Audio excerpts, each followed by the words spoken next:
আসসালামু আলাইকুম। শিমু কিচেনে সবাইকে স্বাগত জানাচ্ছি। আজ আমি আপনাদের জন্য নিয়ে এসেছি হোয়াইট সসে পাস্তা তৈরির রেসিপি।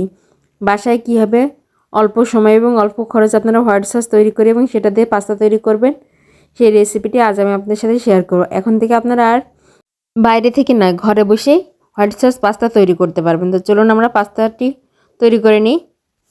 এর জন্য প্রথমে আমরা 4 কাপ পানি নিয়ে নিয়েছি। এবারের মধ্যে দিয়ে দিচ্ছি 1 চা চামচ লবণ আর দিয়ে দিচ্ছি 1 টেবিল চামচ রান্নার রেগুলার তেল।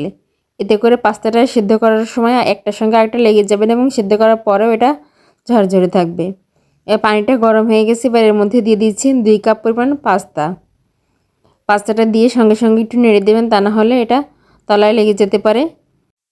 চুলা মিডিয়াম হাটে এটাকে 9 থেকে 10 মিনিট ভালোভাবে সিদ্ধ করে নিতে হবে। মাঝে মাঝে এটাকে একটু নেড়ে দেবেন, তা নাহলে তলাইটা লেগে যেতে পারে। দেখুন আমার পাস্তাটা কিন্তু প্রায় সিদ্ধ হয়ে এসেছে। এবার আমি চুলাটা বন্ধ করে দিচ্ছি। আমার পাস্তাটা সিদ্ধ হয়ে গেছে। এবার একটা ছাঁকনির সাহায্যে এটাকে আমি পানি থেকে তুলে একটা ছড়ানো প্লেটে নিয়ে নিচ্ছি। এবার আমরা পাস্তার সবজিটা রান্না করে নেব। এর জন্য এখানে আমি 1/2 টেবিল চামচ পরিমাণ রান্নার রেগুলার সয়াবিন তেল দিয়ে দিচ্ছি আর দিয়ে দিচ্ছি 1 চা চামচ বাটার। আপনারা চাইলে এখানে পুরোটা বাটার দিয়েও করতে পারেন। আর দিয়ে দিচ্ছি 1 চা চামচ রসুন কুচিটা দিয়ে একটু হালকা নেড়ে চেড়ে দিয়ে দিচ্ছি পেঁয়াজ কুচি। আমি পেঁয়াজটাকে একটু কিউব করে কেটে নিয়েছি। পেঁয়াজটা এখানে আমি সবজি হিসেবে ব্যবহার করছি। আর দিয়ে দিচ্ছি কিউব করে কাটা গাজর। এখানে আপনারা আপনাদের পছন্দ অনুযায়ী সবজি নিয়ে নিতে পারেন। আর দিয়ে দিচ্ছি সবুজ ক্যাপসিকাম। এখানে আমি সবুজ ক্যাপসিকাম নিয়েছি, আপনারা চাইলে এখানে লাল এবং হলুদ ক্যাপসিকামও ব্যবহার করতে পারেন। আমি সমস্ত সবজিগুলো চুলার হাই হিটে ভালোভাবে ভেজে নিয়েছি। এবার এর মধ্যে দিয়ে দিচ্ছি সামান্য চিলি ফ্লেক্স আর দিয়ে দিচ্ছি 1/2 চা চামচ লবণ আর সামান্য একটু গোলমরিচের গুঁড়ো। এবার এই সমস্ত মশলা আবার একটু হালকা নেড়ে চেড়ে মিশিয়ে নিচ্ছি। এরপর যে চুলার আঁচটা কিন্তু হাইতে রাখতে হবে, হাই হিটে সবজিগুলো ভেজে নিতে হবে। এটা পুরোপুরি সিদ্ধ হয়ে যাবে না, জাস্ট ক্রাঞ্চি একটা ভাব আসবে। এবার হোয়াইট সসটা তৈরি করে নেব। এর জন্য এখানে আমি প্যানের মধ্যে 2 টেবিল চামচ পরিমাণ বাটার দিয়ে দিয়েছি আর দিয়ে দিয়েছি 2 টেবিল চামচ পরিমাণ ময়দা। এখানে বাটার এবং ময়দার রেশিওটা একদম সমান হবে। এবার একটা হ্যান্ড উইক্স দিয়ে এটাকে ভালোভাবে নেড়ে চেড়ে মিশিয়ে নিচ্ছি। এ পর্যায়ে চুলা আঁচটা লোতে রাখতে হবে, তা না হলে ময়দাটা দেওয়ার সঙ্গে সঙ্গে পুড়ে যাবে। চুলা আঁচটা লোতে রেখে এটাকে অনবরত নেড়ে চেড়ে একটু ময়দাটাকে ভেজে নিতে হবে। যখন ময়দা থেকে খুব সুন্দর একটা ফ্লেভার আসবে এবং এটা এরকম ছেড়ে ছেড়ে আসবে, দেখুন এর মধ্যে কিন্তু বাবলস ক্রিয়েট হওয়া শুরু হয়ে গেছে, তার মানে আমার ময়দাটা ভাজা হয়ে গেছে। এবার এর মধ্যে আমি দিয়ে দেব আগে থেকে জাল করে ঠান্ডা করে রাখা দুধ। এখানে আমি 500 ml দুধ ব্যবহার করব। আমি দুধটা একবারে দেবো না, অল্প অল্প করে দিয়ে এর সঙ্গে মিশিয়ে নেব। একবারে দিলে এটা দলা পেকে যেতে পারে। এ পর্যায়ে আপনারা চুলাটা একদম লোতে করে দেবেন অথবা বন্ধ করে দুধটা আগে মিশিয়ে নিতে পারেন।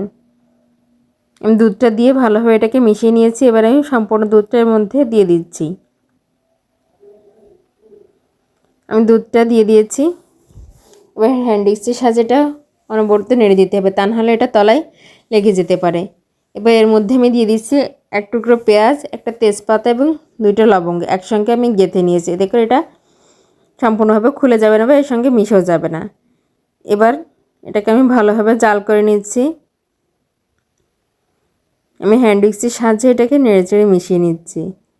দেখুন এটা কিন্তু একটা বড় ওঠার সঙ্গে সঙ্গে এটা অনেকটাই ঘন হতে শুরু করেছে। আমি সাইডেরগুলো হ্যান্ড উইক্স দিয়ে ভালোভাবে মিশিয়ে নিচ্ছি। এবার এর মধ্যে দিয়ে দিয়েছি আমি 1/2 চা চামচ লবণটা দিয়ে আমি আবারও মিশিয়ে নিলাম।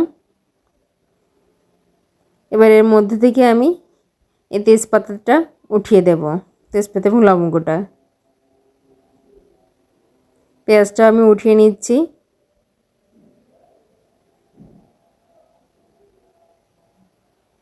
আমি চামচ দিয়ে এটাকে আবারও নেড়েচে দিয়েছি। এটা আমি খুব বেশি ঘন করব না। এবারের মধ্যে দিয়ে দিচ্ছি 1/2 চা চামচ গোলমরিচ গুঁড়োটা দিয়ে ভালোভাবে মিশিয়ে নিচ্ছি। এখানে আমি কালো গোলমরিচের গুঁড়ো দিয়েছি, আপনারা চাইলে সাদা গোলমরিচের গুঁড়ো দিতে পারেন। এটা যেমন এরকম পাতলা থাকবে তখন এর মধ্যে আমি আগে থেকে সেদ্ধ করে রাখা পাস্তাগুলো দিয়ে দিচ্ছি। পাস্তাটা দিয়ে আমি আলতো হাতে এটাকে মিশিয়ে দিচ্ছি আর দিয়ে দিচ্ছি এ পর্যায়ে ভেজে রাখা সবজি। এটা দিয়ে আমি আলতো হাতে খুব ভালোভাবে মিশিয়ে নিচ্ছি। এই পর্যায়ে এটাকে দিয়ে একটু জাল করতে হবে, তাহলে এটা একদম ক্রিমি একটা ভাব চলে আসবে। এখানে আমি চিজ ব্যবহার করছি না আজকে, কারণ অনেক সময় সবার হাতের কাছে চিজ থাকে না, তাই আজকে আমি চিজ ছাড়াই এটাকে রান্না করে দেখাচ্ছি। তবে চিজ ছাড়াও এটা খেতে কিন্তু অনেকটা ক্রিমি এবং মজা লাগে। দেখুন আমার পাস্তাটা কিন্তু রান্না হয়ে গেছে। এবার এর মধ্যে আমি দিয়ে দিচ্ছি সামান্য চিলি ফ্লেক্স। আমি চিলি ফ্লেক্সটা দিয়ে এবারও এটাকে আরও ভালোভাবে মিশিয়ে নিচ্ছি। তো আমাদের রেডি হয়ে গেল হোয়াইট সস পাস্তা। আশা করছি আজকের এই পাস্তা তৈরির রেসিপিটি সবার ভালো লাগবে। আর ভালো লাগলে প্লিজ আমার চ্যানেলটি সাবস্ক্রাইব করবেন। আর যারা আমার এই ভিডিওটি আমার ফেসবুক পেজে দেখছেন, প্লিজ আমার পেজটি লাইক এবং ফলো দিয়ে পাশে থাকবেন। ধন্যবাদ।